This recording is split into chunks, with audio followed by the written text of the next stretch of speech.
야구야구 김영준입니다. 대회가 시작되기 전 베이스볼 아메리카의 WBC 랭킹은 1위가 도미니카 공화국, 2위가 일본, 3위가 미국, 4위가 베네수엘라, 5위가 푸에르토리코였습니다. 문제는 미국의 안전한 조배정을 위해 1위 도미니카, 4위 베네수엘라, 5위 푸에르토리코가 한 조에 몰리면서 그중 한 팀은 떨어져야 했다는 건데요. D조의 8강 진출팀은 베네수엘라와 푸에르토리코가 됨으로써 가장 강력한 우승 후보인 도미니카가 1라운드에서 탈락하게 됐습니다. MLB.com으로부터는 6위로 평가받기도 한 베네수엘라는 오늘 있었던 이스라엘전을 5대1로 승리하고 일본에 이어 전승으로 1라운드를 마친 두 번째 팀이 됐습니다. 페루에서 태어났지만 베네수엘라 혈통을 가진 헤수스 루사르도가 4이닝 5K 무실점으로 호투한 반면 이스라엘의 선발로 나선 로버트 스탁은 3이닝 3실점에 그쳤습니다. 가장 관심을 모은 경기는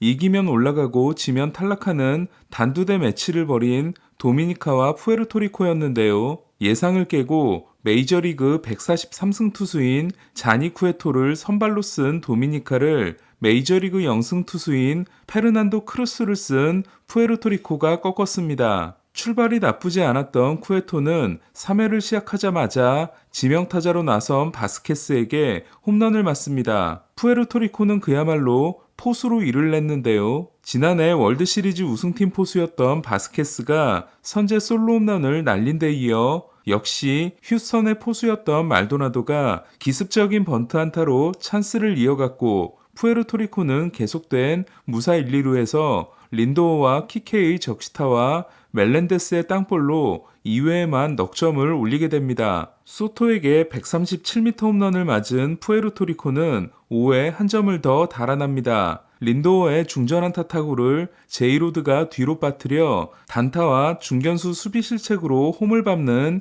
인사이더 파크 모텔이 세워진 겁니다. 린도어가 홈을 밟는 순간 푸에르토리코 선수들은 마치 끝내기 안타라도 나온 것처럼 다 같이 달려나옵니다. 푸에르토리코에는 바스케스와 말도나도 말고도 아니 그 둘도 범접하기 힘든 백전노장의 포수가 한 명 더 있었는데요. 메이저리그의 12번째 2000안타 포수이자 단일팀에서 2000경기를 넘게 뛰고 은퇴한 유일한 포수이며 4번의 월드시리즈 진출과 2번의 우승, 4번의 WBC 출전과 2번의 준우승을 만들어낸 푸에르토리코 감독 야디에르 몰리나였습니다. 에드윈 디아스의 동생인 알렉시스 디아스가 1011개 중 10개를 볼로 던지며 크게 흔들린 푸에르토리코는 무사 만로의 위기에 몰리게 됩니다. 저는 당연히 몰리나가 투수를 교체할 줄 알았는데요. 하지만 몰리나는 투수를 교체하지 않았고 디아스는 마차도의 병살타와 데버스의 파플라이로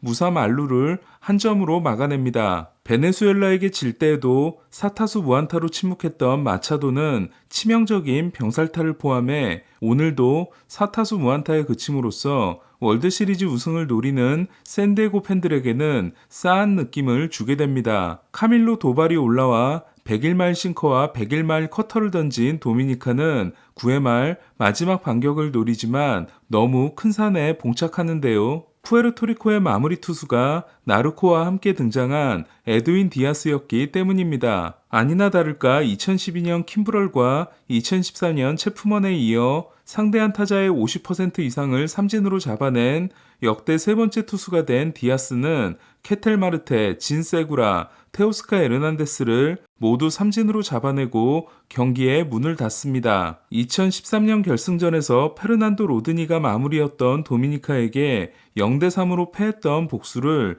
10년 만에 하게 된 푸에르토리코는 모두가 뛰어나와 기쁨을 만끽하는데요. 하지만 전혀 예상하지 못한 일이 일어납니다. 선수들의 둘러싸인 디아스가 다 함께 껑충껑충 뛰던 중 넘어져 오른 무릎을 크게 다친 거였습니다. 부축을 받고 퇴장한 디아스는 부상이 가벼워 보이지 않았고 남은 WBC 경기는 물론 정상적인 시즌 개막도 어려워 보일 정도였는데요. 만약 십자인대 부상을 당한 거라면 올 시즌을 날리게 될 가능성도 없지 않습니다. 에드윈 디아스의 동생인 알렉시스 디아스는 부축을 받아 나가는 형을 보면서 눈물을 쏟았습니다. 날벼락을 맞은 매치는 내일 디아스의 MRI 검사를 진행하기로 했습니다. 이와 비슷한 일은 2005년 샌디에고에서 있었는데요. 샌디에고의 에이스였던 제이크 피비는 포스트 시즌 진출이 확정된 후 선수들과 기쁨을 나누다 갈비뼈에 금이 갔고 디비전 시리즈 1차전 등판을 강행했다가 4와 3분의 1이닝 8실점에 난타를 당하게 됩니다. 이때까지만 해도 부상 때문에 못 던진 줄 알았던 피비는 이후 포스임이 확인됐고 포스트 시즌 통산 9경기 성적이 1승 5패 7.98인 피비는 2013년은 존 레스터와 존 레키 치맥 듀오 덕분에 2014년은 번가너 덕분에 2개의 우승 반지를 챙기게 됩니다. 또한 2002년 미네소타는 오클랜드를 꺾고 ALCS 진출이 확정되는 순간 데니 호킹이 자크 존스의 스파이크에 밟혀 손가락이 찢어지는 부상을 당해 이탈했고 결국 애너하임에게 패하게 됩니다. 하지만 에드윈 디아스의 이탈은 데니 호킹의 이탈과는 비교도 안 되는 치명적인 전력 손실에 해당됩니다. 그리고 디아스에게 5년 1억 200만 달러 계약을 준 매츠는 이러다 WBC 차출을 금지시켜 버릴지도 모르겠습니다. 미국과 콜롬비아의 경기에서는 콜롬비아가 승리를 할 경우 미국, 콜롬비아, 캐나다가 2승 2패 동률이 되는 경우의 수가 발생할 수 있었는데요. 넉 점 차 이상으로 승리하면 8강에 진출할 수 있었던 콜롬비아는 3회 초 미국에게 선취점을 내주지만 3회 말 메릴 켈리를 상대로 2점을 뽑아 2대1 역전에 성공합니다.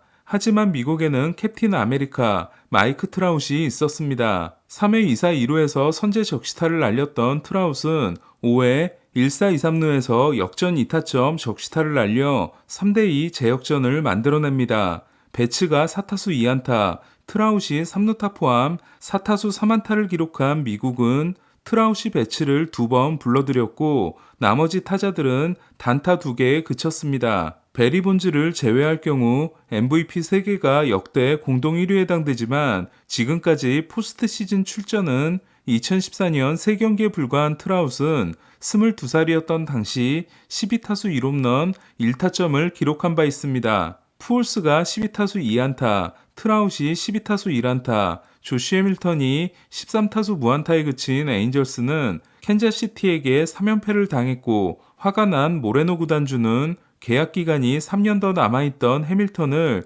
그냥 방출하라고 지시합니다. 메릴 켈리가 3이닝 2실점에 그치고 더 이상 점수를 내지 못한 미국은 켄달 그레이브먼, 다니엘 바드, 데이빗 베나르, 제이슨 애덤, 데빈 윌리엄스, 라이언 프레슬리 불펜이 6이닝 9K 2피안타 무실점을 합작함으로써 3대2 한 점 차를 끝까지 지켜냈고 멕시코와 함께 3승 1패가 된 미국은 승자승에서 밀려 조 2위로 진출합니다. 1라운드에서 드러난 미국의 전력은 확실히 선발에 약점이 있는 반면 불펜은 역대 최강이라고 해도 손색이 없는데요. 다만 타선의 파괴력은 아직까지는 나타나지 않고 있습니다. 이로써 8강 대진이 완성됐는데요. 조 2위가 됨으로써 8강에서 푸에르토리코가 아니라 베네수엘라를 만나게 된 미국은 4강에 진출하게 되면 쿠바를 상대하게 됩니다. 반대편 4강 두 경기는 오늘 열리는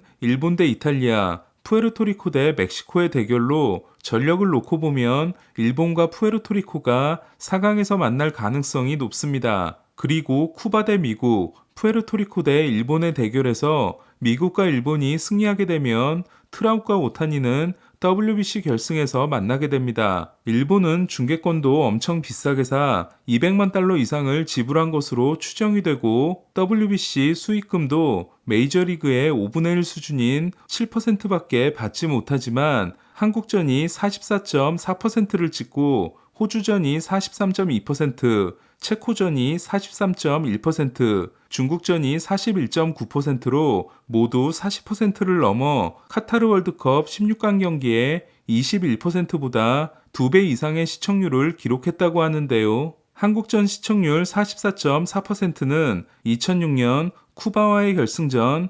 43.4%를 넘어선 WBC 역대 최고 시청률이 됐습니다. 일본을 두고 남의 나라 잔치에 왜 이리 진지하냐는 분들도 계시지만 좋은 경기력을 보여주고 있는 데다 오타니 효과가 더해짐으로써 남의 잔치를 자기들 잔치로 만들고 있습니다. 저는 오늘로써 WBC 중계를 마쳤는데요. 내일부터는 메이저리그 시즌 개막에 대한 이야기를 더 많이 하도록 하겠습니다. 그럼 저는 내일 오전 10시 텍사스와 다저스의 시범 경기 중계로 돌아오겠습니다. 이 경기는 다저스 노아 신더가드와 텍사스 존 그레이가 선발로 등판합니다. 야구야구 김영준이었습니다.